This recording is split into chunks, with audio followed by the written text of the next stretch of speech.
Hello and welcome to Leros Farm.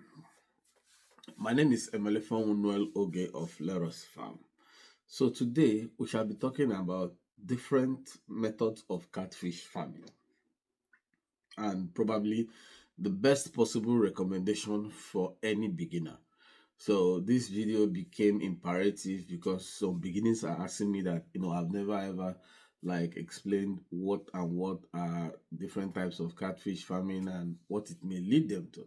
So that's why we're doing this video today. And if you're having any problems whatsoever in your farm, all you need to do is do a video of your fish farm and send this video to 081-353-48909. So when I look at this video, I'll be able to help you solve that problem in your farm free of charge. So I'll be right back to discuss different types of catfish farming and what will be most recommended to any new catfish farmer. Don't go anywhere.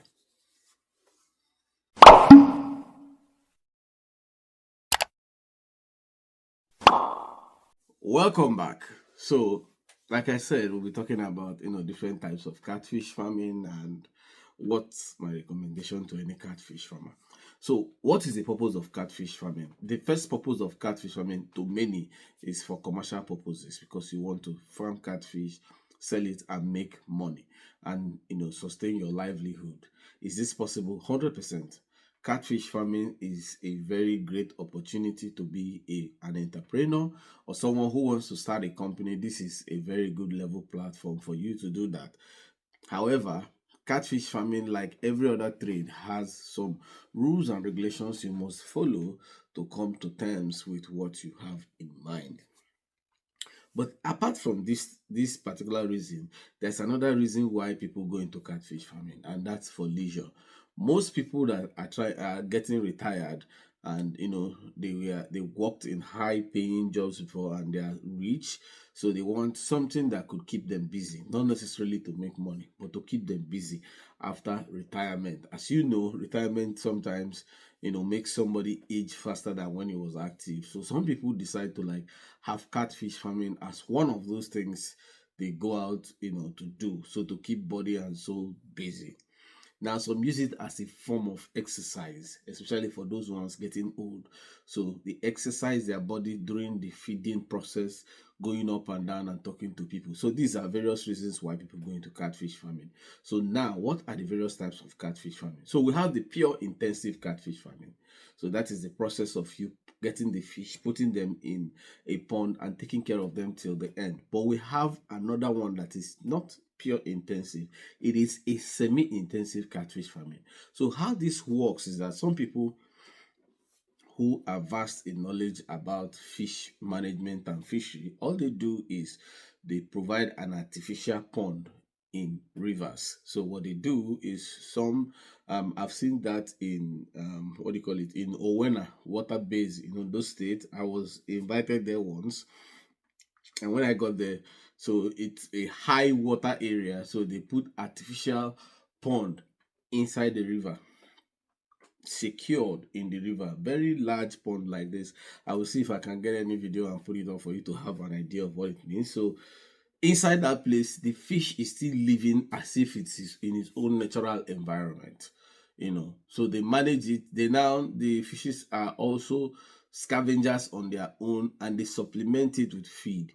But here sometimes it takes longer time for you to achieve your target. But the idea is to still have fish in their natural habitat. So for some people now that will be thinking, oh, I want to go into it. The problem about this is that it's very capital intensive and it takes time.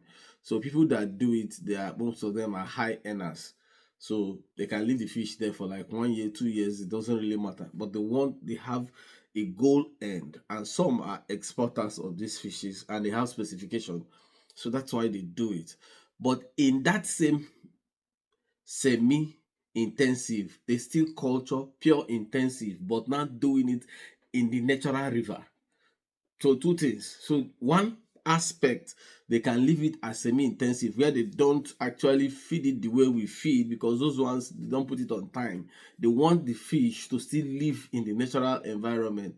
Like I said, there are personal reasons why they do it. Could be specification and everything like that, but they also do the intensive one where you have the guiding of these wires and everything, and they still feed it the way we feed in the pond. The only difference is that the pond they now use here is your normal river flow pond, but guided in the surrounding area. So anybody that is thinking to go into it, it is very, when I talk of capital intensive, this is massive. It's not this one is not a 1 million naira deal. We're talking of millions of naira, and you need some government approval to be able to do it. Okay, so now the intensive that we're talking about, what is the idea of the intensive for people that want to start catfish farming? So in the intensive type of catfish farming, we have the usage of ponds. Now, in the ponds, we have different types of ponds. So we have people that use the rubbers, yeah, the bigger rubbers. I'll put up some pictures here. What will be my advice where you can start, so that if people mess up this issue of saying rubbers, some people will bring bucket doesn't work. It's lazy to nowhere. It's a complete waste of time. Whatever anybody tells you that is achieve millions from it, it's all lies. So there are where you start like this, so you can start from it, and then from there you have other types of ponds where you can use your bigger tanks. Then you're using your tarpaulin pond. Then you can use your concrete pond. So these are artificial intensive system of farming. And then you have your earthen pond. Then you now have putting the fish in the river, but guided by some embankment. Now, in this process of rearing the fishes in the river and guided by embankment, so we have the local type and we have the foreign type. On the foreign type, what people use is that they use plastic boundaries to guide the areas of this fish staying. And if you must do this, you have to do it. Like I said, the Owena water basin doesn't have water current, so you do it in such type of area where the water current is very low. So it's a guided water, so the water cannot just overflow. No, that's why it was artificially created for the purposes of farming. That's why the Owena Water Basin Authority was created. It was artificially created for people to farm in that area and have a huge water deposit. So the current that moves things there is very low. If you do this type of pond in a place that have high water current, I'm telling you, the river will blow out and carry all your fishes. You will see nothing. Now, then the people that do the local type, like I've seen people that contacted me from Bayelsa, so they do it close to the river where they don't have high water current. So those people in Bayelsa, they do it where you have bushes. So in these places, before the volume of water will rise, they take away these fishes. So people do it.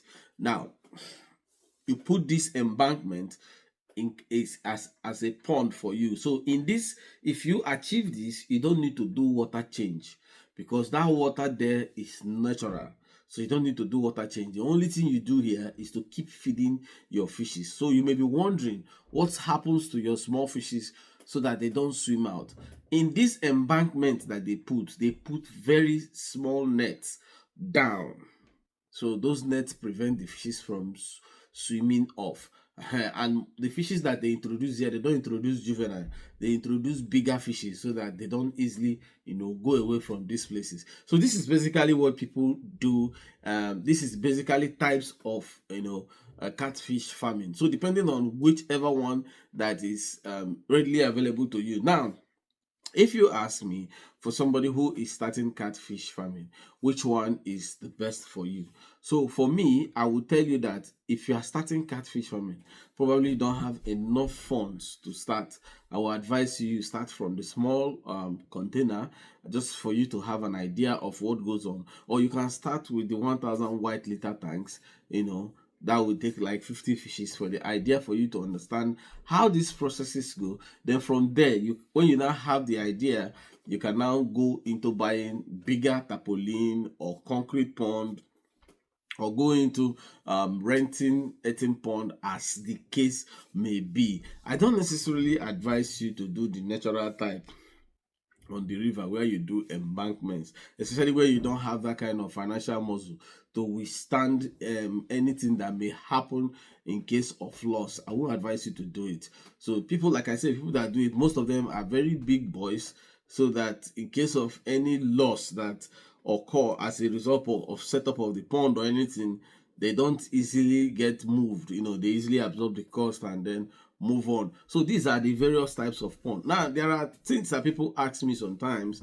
They ask which of this system would make somebody to achieve it faster in the business. Like I said before, there is no particular one that makes you to achieve it faster in the business. What makes you to achieve it faster? It's the approach you have to fish farming. How do you understand fish farming? How do you feed your fishes? How do you take care of the pond? And how do you make sure that everything that goes for your fishes are balanced diet? These are the things that, when implemented, will make you to achieve a super result. Now there's a myth that people say. They said fishes that are raised in earthen pond are sweeter than the ones raised on concrete pond. This particular statement is not actually true. I think what makes any fish sweet is the cook. If the cook is a bad cook, definitely there's no way it's gonna be sweet. So, but that's my own personal opinion. Whatever you think about it is fine. So for anybody who wants to start catfish farming, these are the various types of and systems of catfish farming. So depending on the one that is readily available for you, to key in and start the process, then you learn and ask questions, and always I'm ready to help you answer any questions that you may have to help you succeed in doing this business. So if you're having any challenge, any question or whatsoever, all you can do is just drop it in the comment section, or send me the video of your farm if you're having problems, and I can help you solve this problem free of charge. My name is Emelefon Oge of Leros Farm. Keep farming. It's a way of life.